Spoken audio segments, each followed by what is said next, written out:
For the American elite in the 19th century, China was a gold mine of drugs.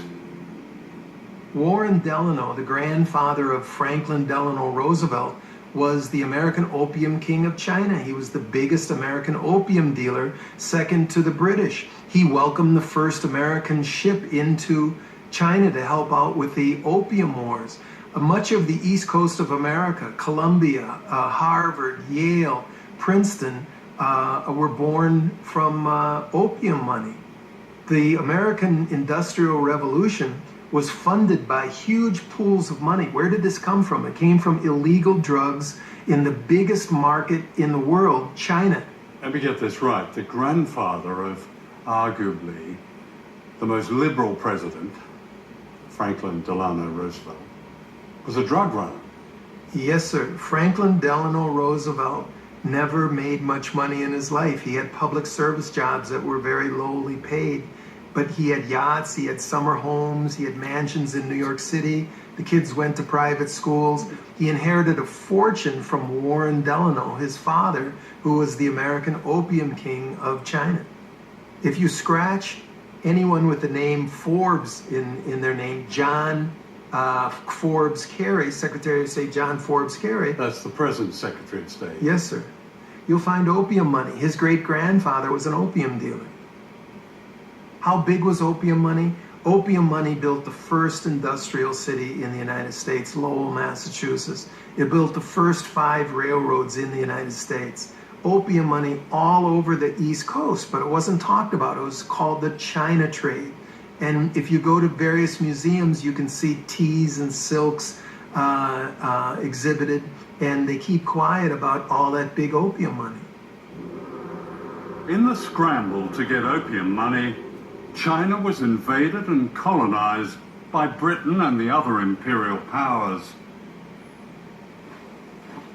Foreign armies grabbed whole swathes of China. This is the American army in Tiananmen Square, Peking, in 1900. Great cities like Shanghai were taken over and declared concessions, and foreigners lived a life of privilege and luxury amidst terrible poverty imposed on the Chinese.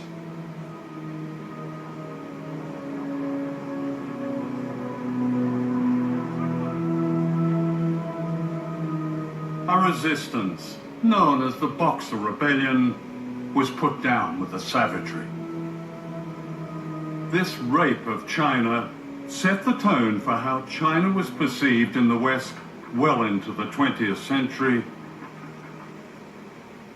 This is the distinguished historian Theodore H. White, an advisor to the White House, speaking in the 1960s.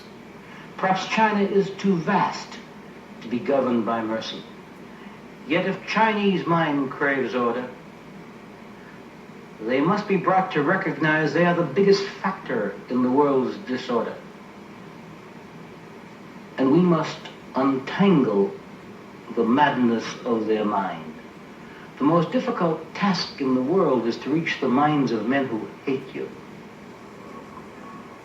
What White was really complaining about was the loss of a China that the Imperial West could dominate, and the defeat of General Chiang Kai-shek, who with his famously powerful Christian wife, Mei Ling-sung, guarded America's interests in China. That is, until they were thrown out in 1949 by a communist revolution led by Mao Zedong.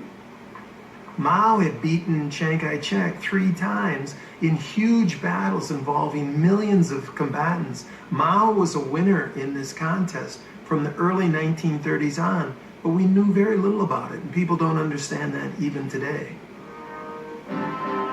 Shanghai hears the message clearly as foreign businessmen board up their shops. Go now, go quickly, for communism marches. Take what you can, but flee. In pell-mell haste, the Western powers evacuate the city they have built, for good and bad alike must leave. The businessmen come for profit, as well as missionaries come to heal, must say goodbye, as out the Yangtze steams the last of Western influence, and farewell to a century.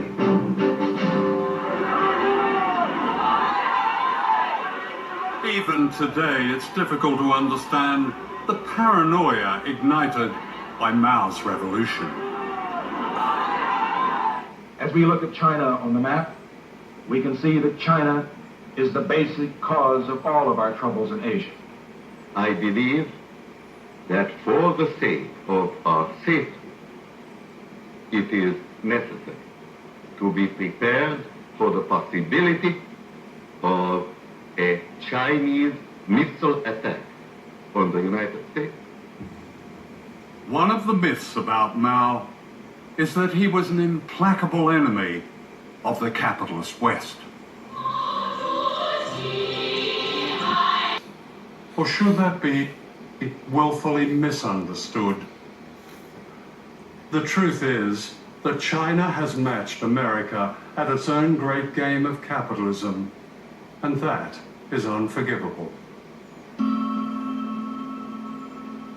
One measure of China's new capitalism is the Yuan Rich List. This league table of China's mega-rich is published by Rupert Huggenwarth, an old Etonian whose Chinese name is Huron. He's received many awards, including China's Man of the Year. This year, 2015, has probably been the most extraordinary year of wealth creation in the history of China again. You know, I've been doing this list for 15, 16 years. I've never seen a year like 2015.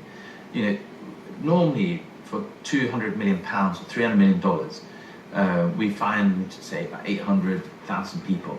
This year, 2015, is doubled. There'll be more dollar billionaires known about in China than in the US.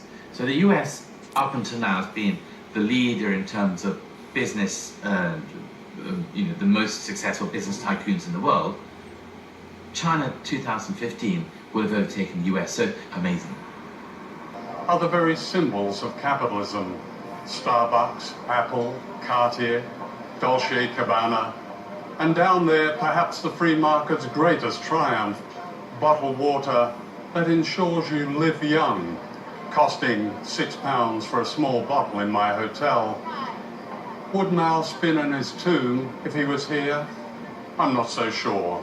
Hidden history is always a key to the truth. 5 years before his great communist revolution in 1949, Mao sent this secret message to Washington. China must industrialize, wrote Mao. This can only be done by free enterprise. Chinese and American interests fit together, economically and politically.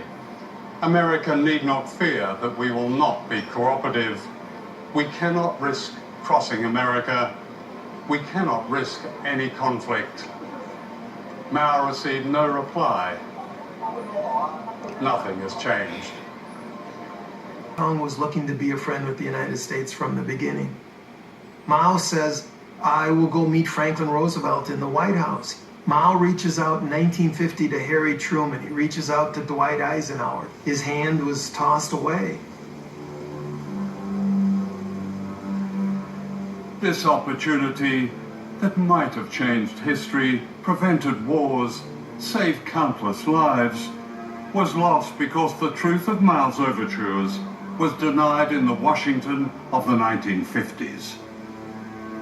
State Department officials who had carried Mao's messages were condemned unjustly as communist traitors. And everyone voting on them as the only path to salvation to the long-suffering development. This is Eric Lee, a Shanghai entrepreneur, educated in America, and typical of a new, confident, outspoken political class. Now in China, there are a lot of problems, but at the moment, the Chinese, the party state, has proven an extraordinary ability to change. I mean, I make the joke, in America, you can change political parties, but you can't change policies. In China, you cannot change the party, but you can change policies. So in the 65 or 66 years, China is being run by one single party, yet the political changes that have taken place in China in this past 66 years have been wider and broader and greater than probably any other major country in modern memory. So in that time, China ceased to be communist. Is that what you're saying? Well, China is a market economy, and it's a vibrant market economy, but it is not a capitalist country. Here's why. There's no way a group of billionaires could control the Politburo as billionaires control American policymaking. So in China, you have a vibrant market economy, but capital does not rise above political authority. Capital does not have enshrined rights. In America, capital, the interest of capital and capital itself has risen above the American nation. The political authority cannot check the power of capital. And that's why America is a capitalist country, but China is not.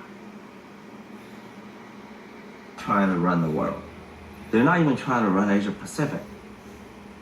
I think they want to keep America from dominating the Asia Pacific. So they have what they believe is their rightful place in Asia Pacific because of long civilization, long history, and their size. So their objectives are really modest compared with their capacity. The wealth, the new wealth in China, they often say this is the product of self-made entrepreneurial